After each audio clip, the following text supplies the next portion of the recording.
Hello, Central Piers. For those of you who don't know me, my name's Jim Girt. I'm the captain out here at 6-4.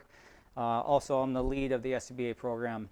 Coming to you today to talk about one thing that we've had a recent change.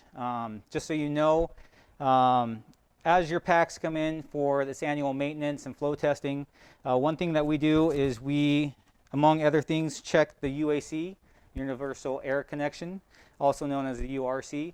You may hear that phrase of that also, which is the Universal Rescue Connection. Part of our annual check is that we do a maintenance check on it with this tool. We're going to go over the process later. After some recent research and some things that have come to light, this is something that needs to be done after each use. So after your after-use check, if you've plugged into that connection, this is something that's going to need to be done each time. These tools will be sent out to the station captains here shortly, and they are expected to be stored in our SCBA repair kit, along with the other things in there. To go over the process real quick, I'll talk about it, and then we'll kind of go over and fine-tune it. So first, after we've used it, what we want to do is make sure that our dust pin here seats completely in and normally seated all the way in.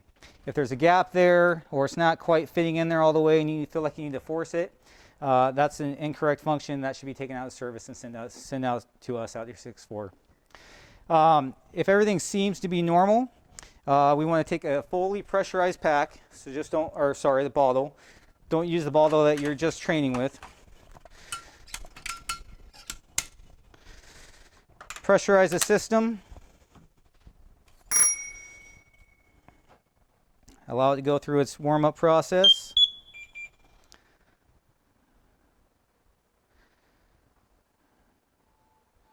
Again, check, make sure your pressures are all equal within the bottle.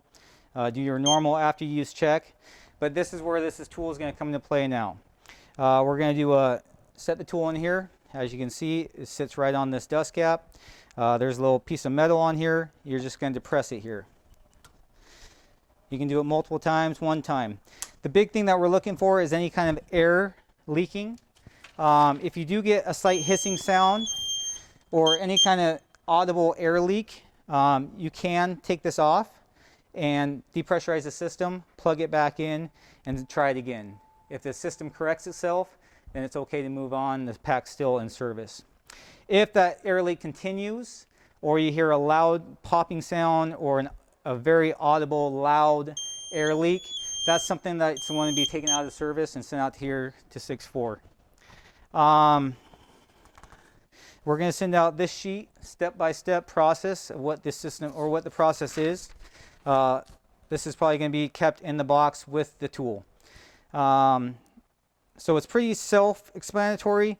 It's a very easy process, only takes a few minutes of your time. And if you have any questions on the process, there's always the ability to call us out here at 6-4 and talk to a tech, and they can help you out with this. While I have your attention, just to make sure, because this is kind of a issue that we deal with, if you do have any kind of SCBA pack problem, no matter what the issue is, please be using our repair tags. Fill it out correctly under the repair needed. Be very informative of what the issue is, and then put that in the mail and send it out to us, and we'll get it. This is kind of important for our process to make sure things get done as they should and nothing gets overlooked out here at 6-4. Any questions, again, give us a call and we can help you out. Thanks.